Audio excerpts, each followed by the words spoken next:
बिहार में चुनाव खत्म हुआ है। जहां बिहार में चुनाव के बाद से यूपी में चुनाव का माहौल चल रहा है। बिहार में चुनाव के बाद से कई जगह अब चुनाव का जो दूसरी लहर अभी चल रही है, वो नगर पंचायत के चुनाव को लेकर पूरे नगर पंचायत में कई लोग जो अपने चुनाव की तैयारी कर रहे हैं, अलग अलग जगह पर लोगों से अपनी बात रखने में लगे हुए हैं। जहाँ हम बात करेंगे कि नगर पंचायत चुनाव में गोपालगंज जो नगर पंचायत आता है, उसके अंतर्गत 28 वार्ड आते हैं और 28 वार्ड में एक चेयरमैन, एक उप चेयरमैन का एक पद होता है जो लोग चुनाव लड़ते हैं। वार्ड में तो लोग चुनाव लड़ ही रहे हैं, लेकिन जो 5 साल जो चुनाव में जीतता है, उसका कार्य रहता है कि अपने क्षेत्र में काम करना। अभी भी शहरी क्षेत्र में लगभग गांव क्षेत्र के लाखों लोग रोज गोपालगंज शहर में आते हैं और अपना कार्य करते हैं, लेकिन गोपालगंज शहर क्षेत्र के जो प्रत्याशी जो जीते रहते हैं, उनका कर्तव्य होता है वहाँ की सर सफाई, वहाँ के विकास के बारे में। लेकिन विकास कितना धरातल पे होता है, ये हम जनता से ही पूछेंगे। लेकिन फिलहाल हम आप बात करेंगे चुनाव के, जो नगर पंचायत चुनाव होने वाला है, उसमें एक हमारे बीच में ऐसे प्रत्याशी हैं जो एक छात्र नेता हैं, शुरू से छात्रों की आवाज़ बन के उभरे हुए हैं।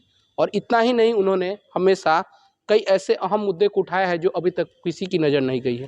गोपालगंज शहर के निवासी हमारे बीच में हैं रवि रंजन जी। सबसे पहले सर आपका स्वागत है हमारे चैनल में। बहुत बहुत स्वागत, नमस्कार सभी को। सर अभी जैसे हमें जानकारी मिली है कि जो चुनाव होने जा रहे हैं नगर पंचायत के, उसमें आप उप सभापति के पद पे चुनाव की तैयारी कर रहे हैं। आखिर में ये पद चुनाव लड़ने के लिए कैसे आया और क्यों आप इस पद के लिए शायद जिम्मेदारी ले रहे हैं कि ये पद बेहतर है आपके लिए? देखिए, सबसे पहले कि हमारे जो भी खासकर नौजवान साथी हैं, तो हम सब गोपालगंज के विभिन्न समस्याओं को लेकर के हमेशा प्रयासरत रहते हैं। तो हमारे नौजवान साथी और गोपालगंज नगर परिषद के जनता जनार्दन, माताएं बहनें, सभी के कहने पर कि नहीं, आप गोपालगंज में ऐसे भी जो भी समस्या रहता है उसके लिए प्रयासरत रहते हैं, संघर्ष करते रहते हैं। तो अगर आप इस चुनाव को लड़ते हैं तो हम सब का जो समस्या है उससे निजात मिलेगा और हर हाल में हम सब आपका साथ देंगे। और उप चेयरमैन का चुनाव आप लड़िए, आप निश्चित ही जीत आपकी होगी। रही बात कि उप चेयरमैन का ही क्यों आप लड़ रहे हैं, जो मनीष जी आप बताए, तो देखिए, बात सभापति या उप सभापति की नहीं है। पहले का चुनाव होता था, उसमें सिर्फ नगर पार्षद को आम जनता के द्वारा चुना जाता था, जिसमें खरीद बिक्री बहुत ज़्यादा होती थी, विकास नहीं होता था। आज भी विकास नगर परिषद में शून्य के बराबर है। हर जगह जल जमाव रहता है, सफाई नहीं रहती है। नगर में विकास के नाम पर कुछ नहीं हुआ है। और ये चुनाव सरकार का जो निर्णय है कि जनता सीधे अपना सभापति और उप सभापति का चुनाव करेगी, निश्चित तौर पे ये सरकार का सराहनीय कदम है। और सरकार के इस कदम से आम जनता को भी काफ़ी फायदा होगा और नगर का जो सफाई है, साफ सफाई और जो विकास है, वो निश्चित तौर पे ज़्यादा से ज़्यादा होगा। सबसे पहले सर, नगर पंचायत का जब चुनाव होगा तो सबसे पहली समस्या आती है शहर का। दो स्टेडियम है, मिनी स्टेडियम और वीएम है। ये दोनों जगहों पे जब बरसात का समय आता है, जल जमाव लगता है। इतना ही नहीं, इससे जाने वाली जो भी सड़कें हैं, वहाँ पे भी जैसे नाला बनाया गया, हमेशा नाला की सर सफाई सही समय पे नहीं होती है, जिसकी वजह से गंदगी हमेशा फैली रहती है।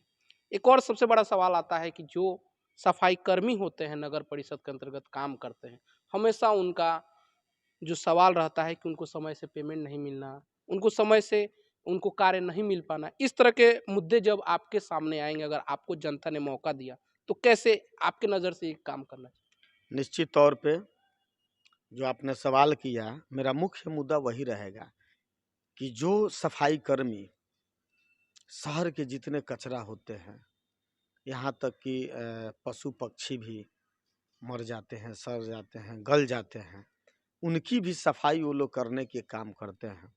मेरा प्रयास ये रहेगा कि उनका प्रतिदिन का जो मजदूरी है, जो उनकी जायज़ मजदूरी है 500 रुपया, सबसे पहले अगर मुझे गोपालगंज नगर परिषद उपसभापति निर्वाचित होने का मौका मिलता है, अगर नगर परिषद के देवतुल्य जनता जनार्दन ने मुझे मौका दिया, तो मेरी पहली प्राथमिकता होगी कि सफाई कर्मियों का जो है कि 500 रुपया प्रतिदिन उनका मानदेय जो है कि, और दूसरी कि उनके रिटायर होने के बाद पेंशन की व्यवस्था नहीं है, जो कि बहुत चिंतनीय है और दुर्भाग्य है। अब तक के जो भी पार्षद और उप पार्षद हैं, दुर्भाग्य है कि उनका नहीं हुआ। मैं सबसे पहले ये 2 काम करने का कोशिश करूँगा। दूसरी बात ये है कि जो सफाई कर्मी दैनिक सफाई कर्मी हैं, मैं सरकार से भी आग्रह करूँगा कि उनका जो है कि मतलब परमानेंट हो जाए और नियमित कर दिया जाए। मेरा ये प्रयास रहेगा। मेरा ये प्रयास रहेगा कि जो सफाई कर्मी हैं, उनका नियमित हो जाए। ये कैसे सर वो जो आपको शहर के 2 स्टेडियम है उसके आसपास जब बरसात के मौसम में भी वहाँ लगा रहता है, कचरा निश्चित लगा तौर रहता है, पे उसको कैसे?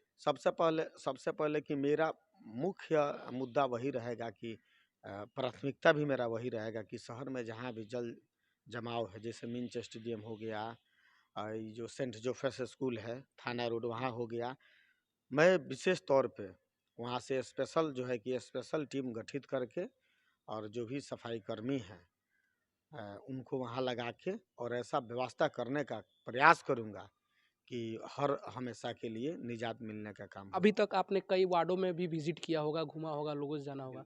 क्या घर में जाने के बाद से कोई ऐसा भी आपको घर मिला है जहाँ पे राशन कार्ड नहीं बना या उनके परिवार के किसी को वृद्धा पेंशन या वृद्धजन पेंशन जो भी योजनाएँ हैं सरकार की ना अभी भी शहरी क्षेत्र में लोगों को नहीं मिल रहा है, ऐसा मिला है? बिल्कुल ऐसा मिला है। हम क्या जो है आंकड़ा कि है आप अगर विजिट किए हैं निकालें?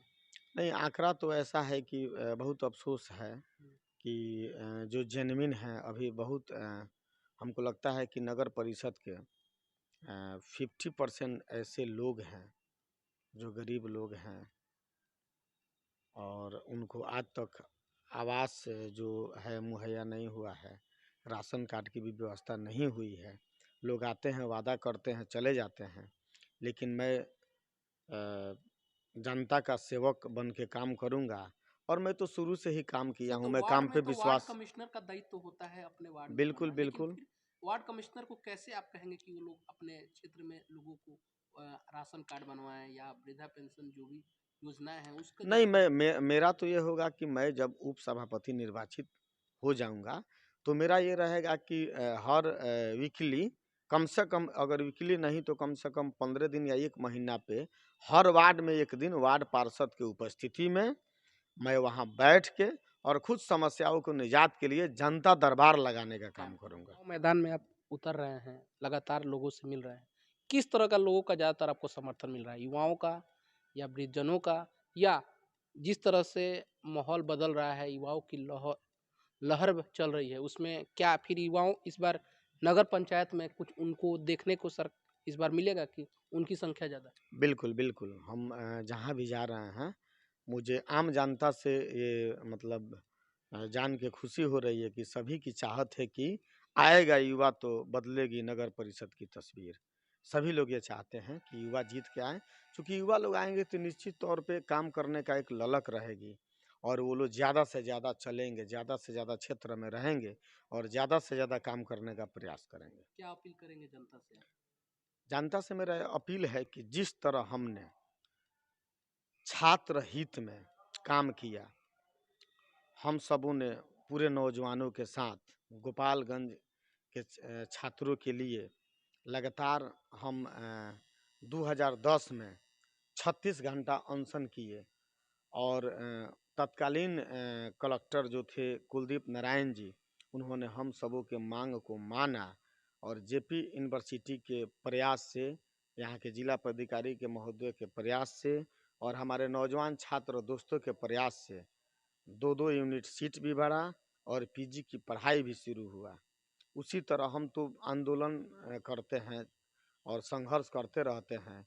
तो जो भी हम जनता से वादा कर रहे हैं, अगर मुझे मौका मिल गया तो मैं अपने से तो प्रयास करूंगा ही, और चाहे जिसकी भी सरकार रहे, अगर व्यवस्था नहीं सुधरी तो मैं व्यवस्था के खिलाफ धरना प्रदर्शन और भूख हड़ताल करने का भी काम करूंगा। समाज हित में, छात्र हित में, जनहित में ये मेरा प्रयास जारी रहेगा, संघर्ष जारी रहेगा। तो आपने देखा हमारे बीच में हैं जो उपसभापति के जो प्रत्याशी होने वाले हैं हमारे बीच में रवि रंजन जी हैं। इन्होंने कहा है कि हम हमेशा जो युवाओं की आवाज़ बनते थे, अब हम अपने नगर पंचायत के सभी वार्डों के जो लोगों की आवाज़ बनेंगे, क्योंकि अभी तक हमने देखा है कि हम लोग जिस पे विश्वास किए हैं वो हमारे विश्वास पे खड़ा नहीं हुआ है, और लोगों ने इनको पूरा समर्थन कर रहे हैं कि इस बार आप मैदान में आइए, ताकि युवाओं की जिस तरह से लहर चल रही है युवाओं को भी मौका मिले, और जो सोच इन्होंने रखा है उस पर ये आगे बढ़ेंगे। फिलहाल हम इनसे दोबारा फिर मिलेंगे, हम इनसे बात करेंगे कि इनकी क्या तैयारी है। फिलहाल आप देखते रहिए क्राइम खबर मीडिया। मनीष कुमार, गोपालगंज।